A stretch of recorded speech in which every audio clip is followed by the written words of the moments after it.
You're driving through the woods and your phone starts ringing. What do you do, A? Ignore it and hope it stops? B. Pull over to the side of the road and answer it. C. Speed up and try to get away from whatever's out there in the woods watching you. Or D. All of the above, because you're really scared. Welcome back to another episode of Would You Rather, where we ask you which option you would choose in a horrific situation. Option A, ignore it and hope it stops. This is probably the most likely course of action. Most people do want to be disturbed while they are redriving and will just let the phone keep ringing, but that might not be the best idea. If you can't stop thinking about who could be calling at this late hour, then the anxiety might make it difficult for you to concentrate on the road. And if the caller keeps hanging up and calling again and again, eventually your nerves might get the better of you. Maybe you swerve or slam on the brakes, causing an accident. Maybe you run off the road into the trees. At least that way, you won't have to worry about your phone anymore. Option B, pull over to the side of the road and answer it. This is probably the second most likely course of action.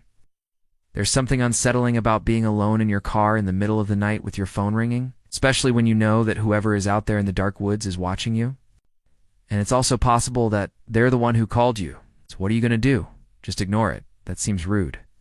And you never know when someone's life could be in danger. It could be an emergency call, or it could be someone trying to see if you're alone. Either way, you owe it to them to at least find out.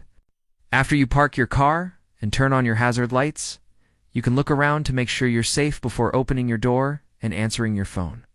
After all, you don't know who's out there in the woods. They might jump out and attack you at any moment, especially if they were the one who called you. That is, unless you've done something bad recently, like run someone off the road or something. Then maybe you deserve whatever's coming to you.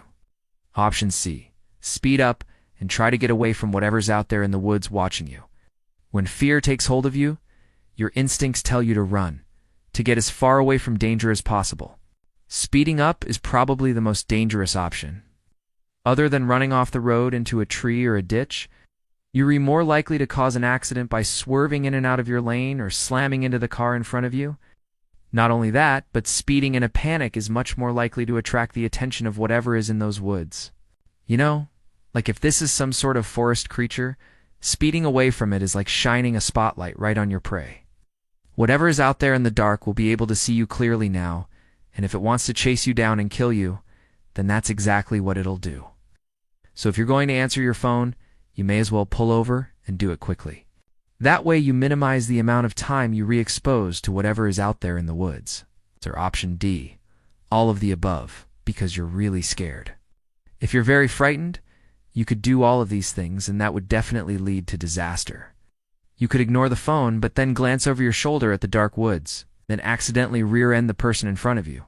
Or you could decide to answer the phone, but in your panic, you could speed up so you can answer it faster. Or you could try to slow down and pull over, but accidentally hit the gas instead of the brake and zoom past the spot you were aiming for, nearly missing a deer. Each option is fraught with peril, and you really can't win. So let us know in the comments which option you would pick, and then watch this video for even more scary scenarios that you need to choose between. When you see a shadowy figure standing next to you on a long exposure photograph taken with your DSLR camera, you realize it's not a ghost. After all, you were standing right next to it when you took the photo, so it must be a living person. What do? Try to remember everything about them so you can report it to the police? B. Delete the photo and pretend it never happened. C. Take another photo of them and see if they notice. Or D. Start talking to them and see if they talk back. When you think you're being followed home by a stalker, what do? A. Go inside and lock the door. B. Call the police and report it. C. Go somewhere else instead. Or D. Wait until you get home and then call the police. If a killer is hiding in your closet and you need to open it to get something out, what do? A. Turn on all of the lights in the room. B. Call out to them and ask what they want. C. Stick your head in the closet to try to find them.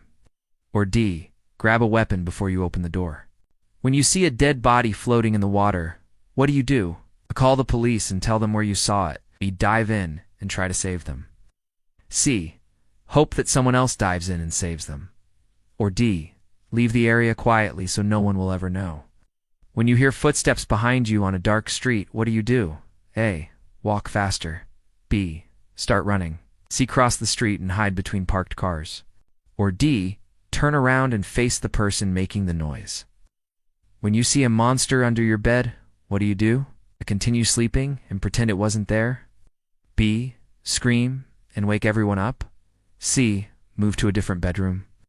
Or D. Go under the bed to see if it moves? When you see a stranger in your bedroom window, what do? Call the police. B. Peek out the window to see what they're doing. C. Hide behind the curtains. Or D. Make yourself invisible by huddling in the corner. Let us know in the comments which option you would pick in each scenario. And then if you still haven't had enough, check out this other video, where we ask you which option you would choose in a horrific situation. Thanks for watching, and we'll see you next time.